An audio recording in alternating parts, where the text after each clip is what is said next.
Hi guys, it is Sarah Jane from Access Your True Nature. I know I'm a little bit late today, or early, depends when I get a moment to actually do these open conversations with anyone who's willing to tap in and receive and also to share.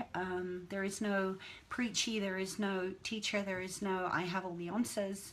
This is really just a way that I get to not just contribute but to share a little bit more vulnerably what's going on in my own life in the hopes that perhaps I touch somebody else going through something similar, to just remember that we're not alone.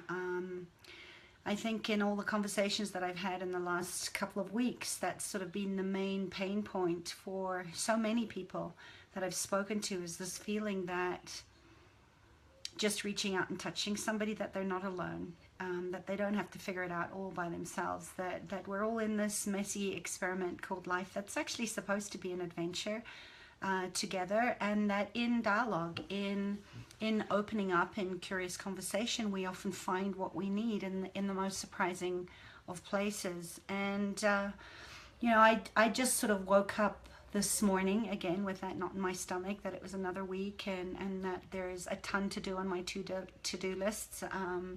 I have clients' reports that I need to send out. I have recordings from sessions I need to send out. There's just always this never-ending list of things to do. And I love my play with words. I'm always playing with words because they fill me up. They get me feeling excited about the mastery of life, and also the mastery of nonverbal communication on how we're feeling. And today I really noticed, in fact last night I sent out an email in a moment where I really wasn't feeling comfortable with tracking my own emotions, staying in the feeling of seeing my elderly cat Toby in a certain amount of discomfort. He's got one of those big cones on his head now, which I've taken off every now and again, because I just could see he didn't want it, but he was making so much more damage to that open wound on his head that I put it back on. And I can just see it in his eyes, and I can feel it in my own heart that time is coming when I'm going to have to say goodbye to him. And even though energetically I've run a lot of body processes, and I've told him he's been an amazing cat and an amazing teacher and an amazing connection for me, he's kind of my link into the children of the sun god energy, the Christ consciousness energy of the white lions in Sao. And I wasn't comfortable sitting in it. I really wanted to go into avoidance and go into the busyness and the part of me that loves to caregive.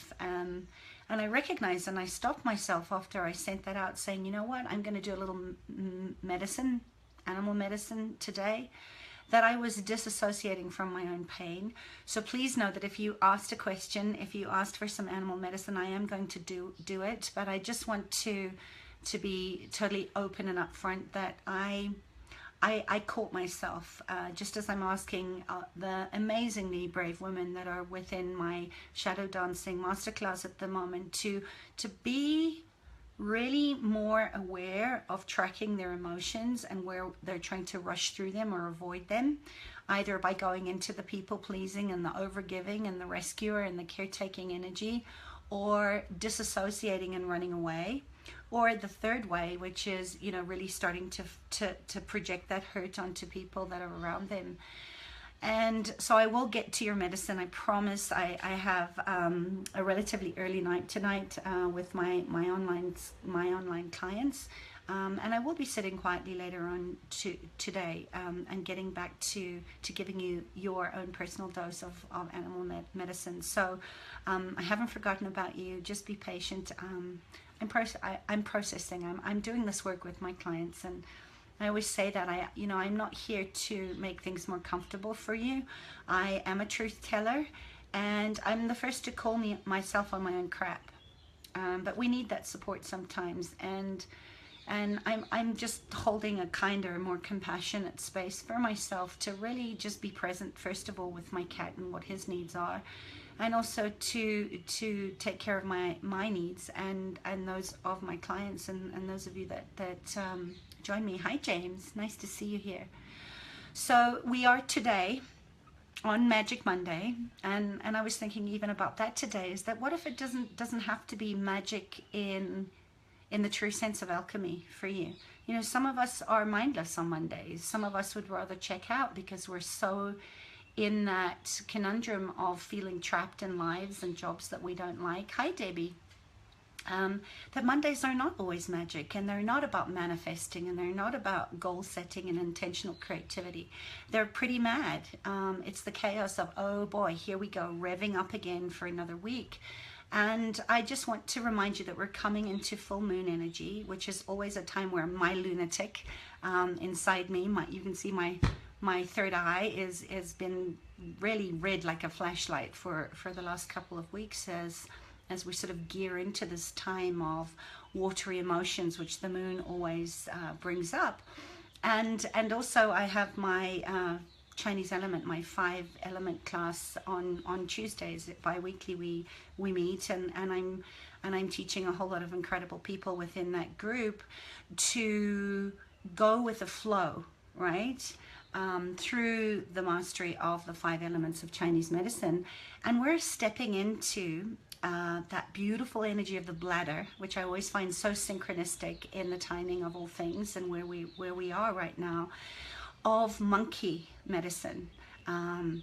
It's that 9th house, it's September energy, and it's when the bladder is at its strongest. And the consciousness of the bladder as its own, every organ, endocrine and body part, for those of you who don't know, have their own consciousness. Each cell in our body has its own consciousness, and this is really the biology of belief, or the biology of belief as Bruce Lipton talks about it, to know that even your gut microbiome have their own consciousness.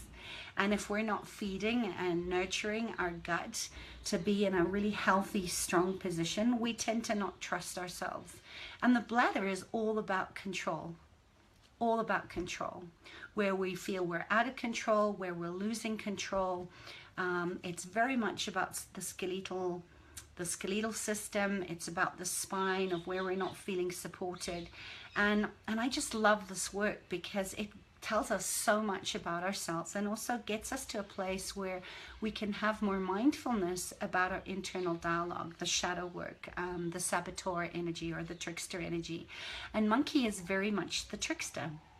You know, it's monkey business. And rather than letting go or trying to force ourselves to get through something, or try and get more in control of our lives or in control of our emotions, monkey energy is really, if you think about monkey, I smile just thinking about monkey medicine, because they're funny to watch. They never look at what's impossible. They swing from the trees. They're really good at pinching food. If any of you have been through a reserve or been to India, where those troops of monkeys are really, really smart, and they're really clever in working in the team, right? So this is really a good place, and I could go on and on for this, into this forever, but I have a client at 5. So again, I always promise I'm going to keep these short, and I never can, and that's just part of my Gemini. That's part of my love of communication. Remember, you can check off at any time. There will be a replay of this. But yeah, you know, it's just like, how can we have more fun? How can we have more willingness and curiosity, that monkey business of, if I swing from this branch to there, where will I land? And how fun would it be to actually enjoy that beautiful natural bungee jump to get me from where I am to where I'd like to go?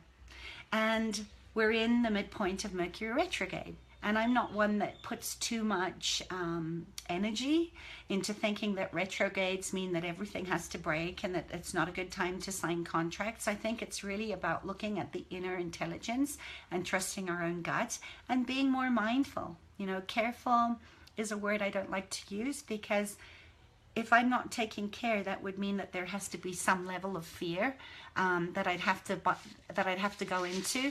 And this isn't about being careful. This is being about being more mindful about what is it that I want to create, and what kind of emotions are coming up in me right now that are going to give me a way to access a deeper sense of communication, of that inner dialogue, of what we've been talking about in the shadow dancing class, of turning off the broken record, turning off the triggers, or what I prefer to say as, because triggers, you know, is kind of like pull the trigger, that there has to be some kind of explosive consequence for triggers.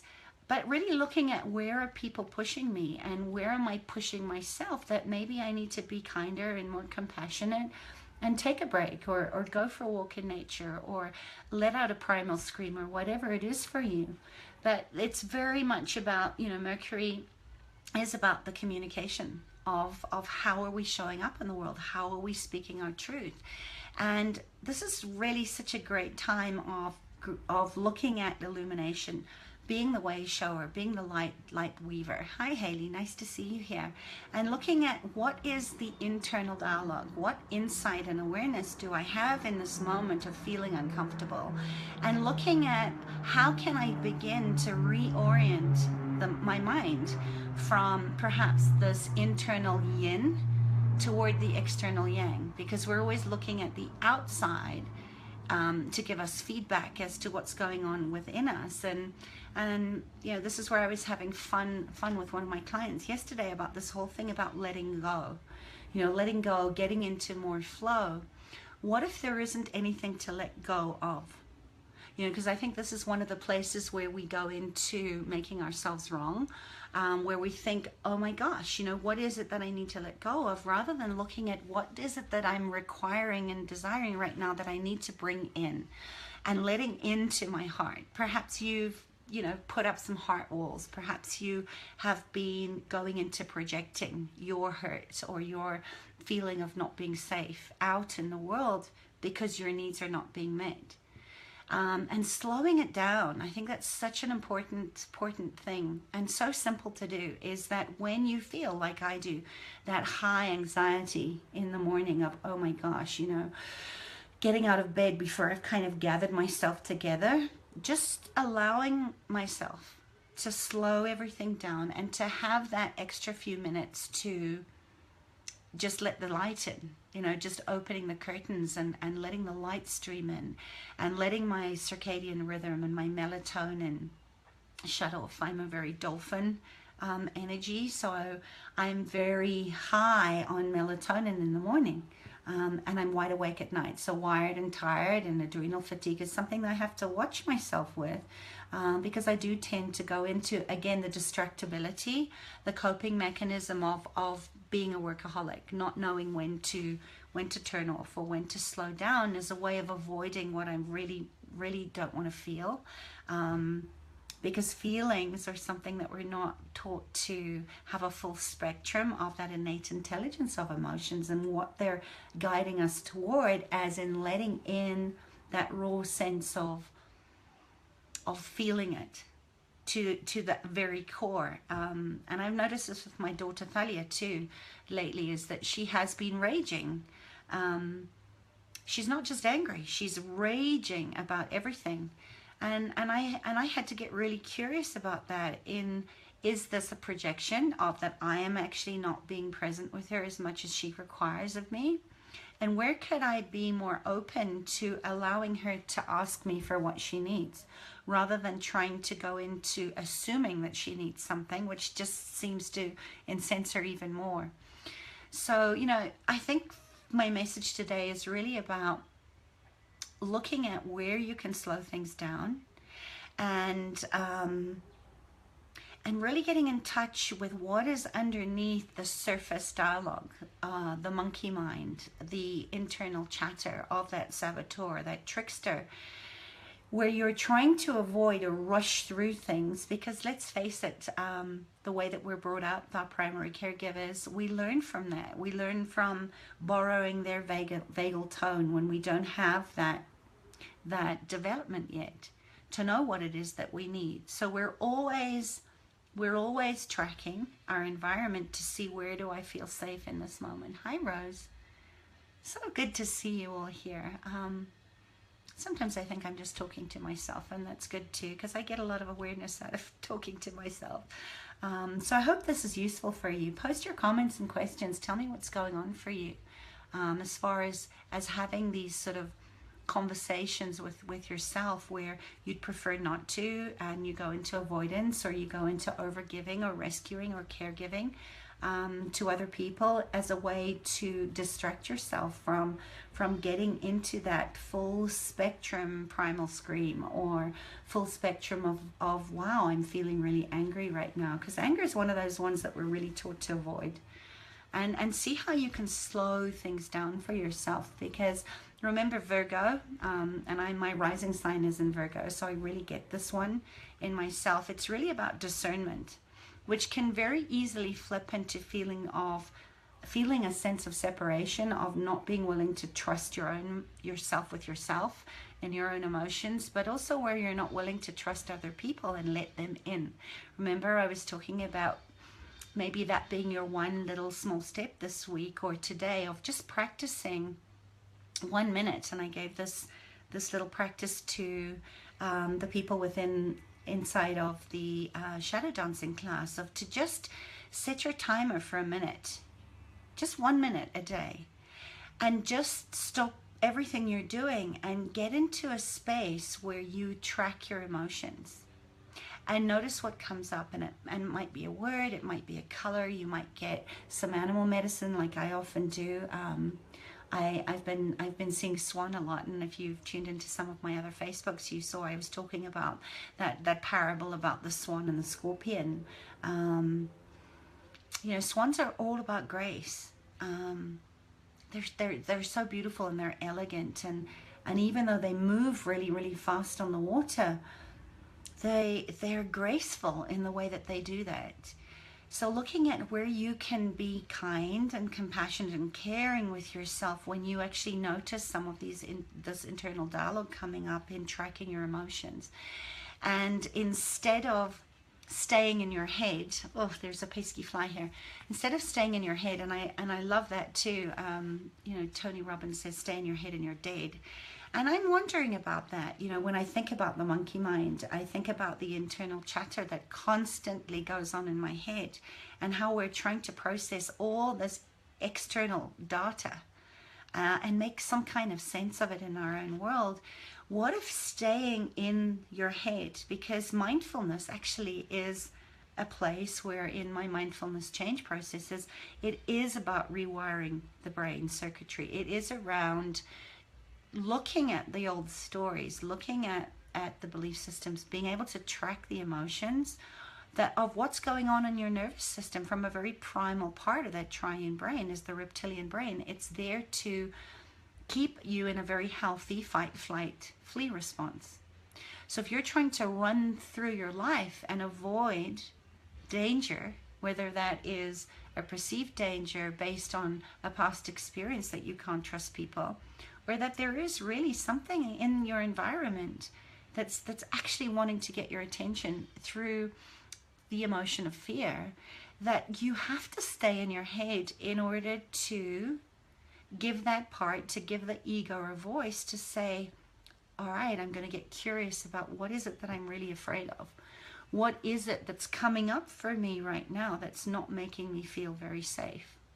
Because you can get a lot of awareness and insight into the bigger parts of, what is it that I need to, what action do I need to take right now, and stop judging yourself or self-shredding by thinking that you're making excuses.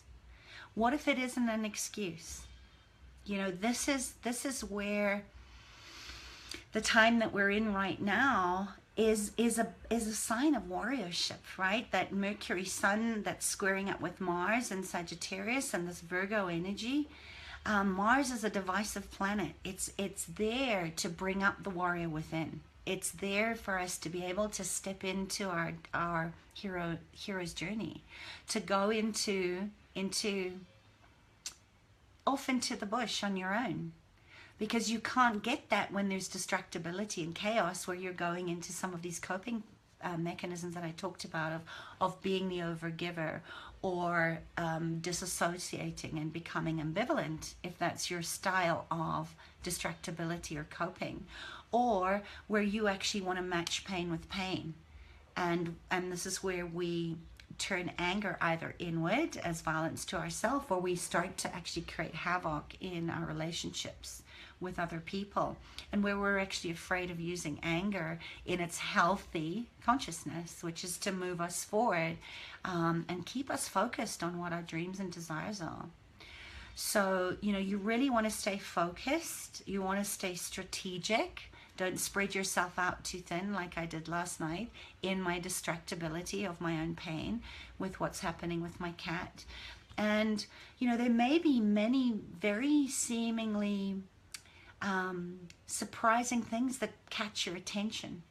And they also might be things in your body. Remember, our body is so good at telling us what we need to pay attention to, where we need to bring our focus to, with kindness, with allowance, with vulnerability to ourselves, to actually stop ourselves from going back into the monkey mind.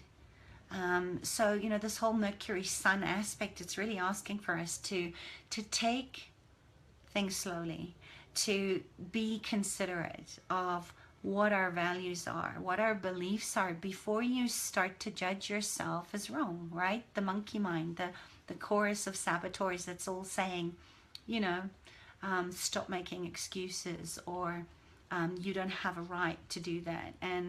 And really looking at that, and again, I'm going to play with words this week if I remember what I'm talking about. Hi, Violet. Hi, Ariadne. What a beautiful name. Thank you for being here. Is this making sense? Is this helpful? Post something in the comments for me. Ask me some questions, because it's so much more fun. This is what tribe is about. It's my intention that this is a really safe place for us to be able to dialogue, for us to actually hold space, to be witness for each other without thinking we have to rush in and fix something or change something. This is really just about looking at how we can track our emotions, and also look at what is the meaning making behind it. Because most of those patterns, as I said earlier, if you're just joining this conversation, is that it's not our fault. We've picked up a lot of these primary patterns. They're really instilled in us from a very, very early age. And it doesn't mean that we have to go back into story, although it can be a catalyst for a lot of change. But we don't have to relive the story. We don't have to go back into the places of reliving every single detail. But a lot of time, when you hold yourself, when you start to track your emotions, just in that 1 minute a day, you're going to actually get an image or a pop-up or a recall of a place when you felt like that. And things can shift really, really quickly. And we can start to build a really beautiful new relationship with our emotions, and look at how we can connect in to the disconnect, to the coping mechanisms, to the projections, to the places where we go into our head and we make assumptions because it doesn't feel safe for us to actually ask the other person that we're in dialogue with, who's possibly triggering you or bringing up some of this stuff in a really kind, honoring, nurturing way. And then these old programs start to dissipate. So we want to talk more about how we can connect with ways in which we're numbing down, in which we're coping, because they're going to reveal to you what you can do with them. And I'm going into much more depth of this in the shadow dancing class. If that's sort of been something that's calling you, and this isn't a sales pitch, this is just an invitation, that if you've sort of been on the fence and thinking that you can't bear to do any more work, this is such a beautiful community that's growing in there, and you can still come and join us. The next class is on Thursday. We're going for about 2 hours. There's practice, there's community, and it's just been such a gift for me to actually look at how these simple practices that we've been playing with, and the dialogue that was opened up during the live call, is giving those women back a place of sense of, it's okay. I give myself permission to feel this. I'm giving myself the space to look at my emotions and look at how I'm using these coping mechanisms, and giving themselves the safety to actually start to ask for what they want in a way that they actually get it. It can be a win-win for everybody, you know, and we all have these ways. We all have these ways of numbing from our emotions. We've been born into culture that's told us that it's not okay. It's not okay to be angry. It's not okay to be sad. And depending on who your family teachers were, and friends, or peers or siblings, there's such a drive to fit. There's such a drive to belong, because that part of our brain is still coming from that ancestral sense of belonging, that to be cast out is very dangerous. And in the world that we're living, in this concrete jungle, there's still that sense of, I'm not safe enough to express what I need and what I'm feeling in the moment. And so we continue, we pass the legacy on to the next generation, because we're not actually, we're still upholding these stories, right? That it's not angry, it's not safe, and it's natural to suppress these emotions. It's not your fault.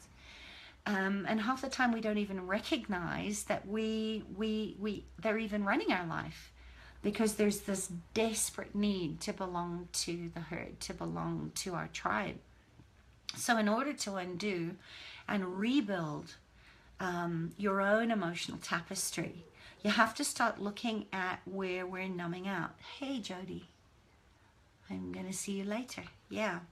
You know, and some people do this by expressing humor, making themselves the joke of their own reality. And I know I used to use humor as a guise when I wasn't feeling safe, that I would make fun or keep the conversation light. And people do this with meditation too, you know, and they're all cathartic when we're using them in the way that we're supposed to. But if you're meditating, for example, as a numbing practice, because you're trying to calm yourself down, and you're using it when you're upset, rather than a place of really connecting to the emotions, to this deep sense of holding space for yourself, we don't want that, right? It just becomes another coping mechanism.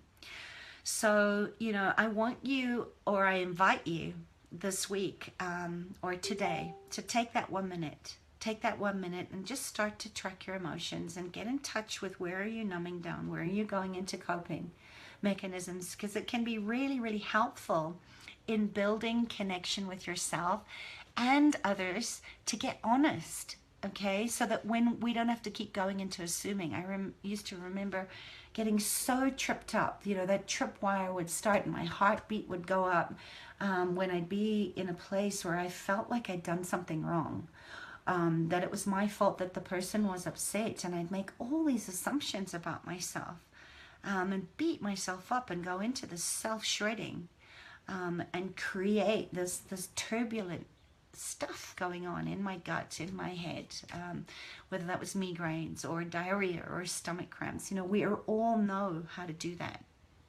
So see what comes up in your body today, track your emotions, and be willing to hold a space for yourself where you can just be kind and caring. And if you're ready to go further with this, you know, I encourage you to have the courage to start to actually find somebody that's safe for you, to actually say, you know what, I'm actually feeling pretty upset right now, and I don't need you to fix me. I don't need you to rescue me. I don't need you to say anything. I just want you to be witness to this. And allow yourself to feel what that feels like, because it'll feel pretty creepy and weird and maybe scary for you to actually start to speak about what you need in that moment. And it's gonna just deepen, and that's really what we want, right? We want to unhook from all these parts where we're assuming and projecting and afraid to speak our truth, and so we dim our light, and we create all this disease in our bodies and disease in our relationships with people, with money, with the things that we hold dear to us. And this is going to create an opportunity for you to really start to connect with yourself on a much deeper level. Because if we stay in shame, if we stay in our heads about how selfish we are or how inconsiderate we've been and how could we have been so stupid, if we're not checking in with what the other person actually thinks about you in that moment, all we do is we go into those coping mechanisms of overcompensating or overgiving or oh, this fly is driving me crazy. Interesting. I need to look at fly medicine because maybe there's something in it. I'll let you know later on. But yeah, so if you do this long enough, and I know I've been there myself, if you keep doing that, resentment does build down the road, and it starts to have a huge ripple effect on you and on your relationships when you kind of feel like you're not filling yourself up, that your cup is empty because you're just giving all your energy away, and you're constantly in this place of making everybody else feel great, but you're feeling dead or empty or lost inside. And remember, we don't lose ourselves. Well, we can temporarily in all the busyness and the destruction, but you've never been lost. Okay? You are enough. You have everything that you need to be the best version of yourself. You have all the answers, and you have the power. You have that innate emotional intelligence in you. And even though you think you don't, you do. And you have the choice. You have the choice to either bury the truth of you and who you came here to be and live the greatest version of yourself, or you have the choice to bury yourself underneath the fear, underneath the shame, underneath the doubt and all the programming and all the conditioning and all the fear that it brings up in you, or that the world has tried to force upon you and probably has succeeded to a greater diversion than not, degree than not. Funny how I mix my words up. So, or you have the choice to actually stand in your light, go into the shadows, listen to the monkey mind, and enjoy being a monkey.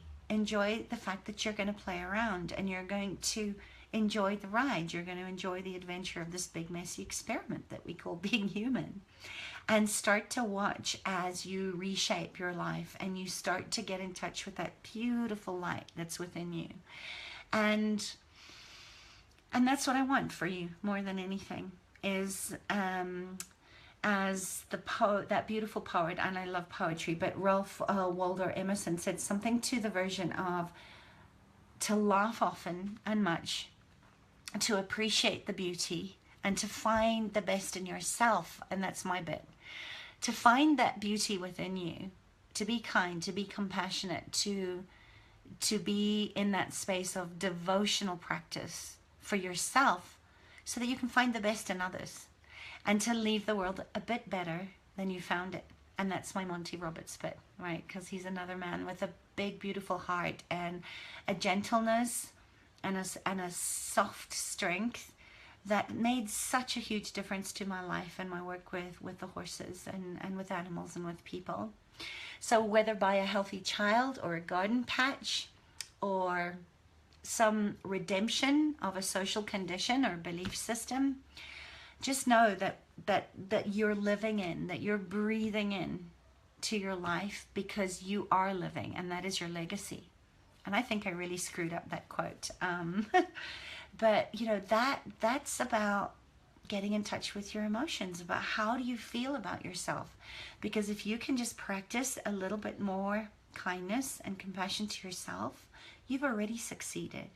So where can you revisit that part from a real felt sense of feeling filled up rather than fed into numbness, right? To look at what are you really hungry for and what are you willing to do in taking one step today to know that your life is your legacy and you've already succeeded if you just do that.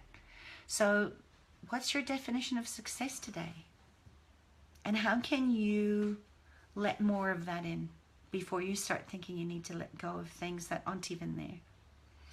So that's my love note for you this Monday. I hope it was good for you as it was for me.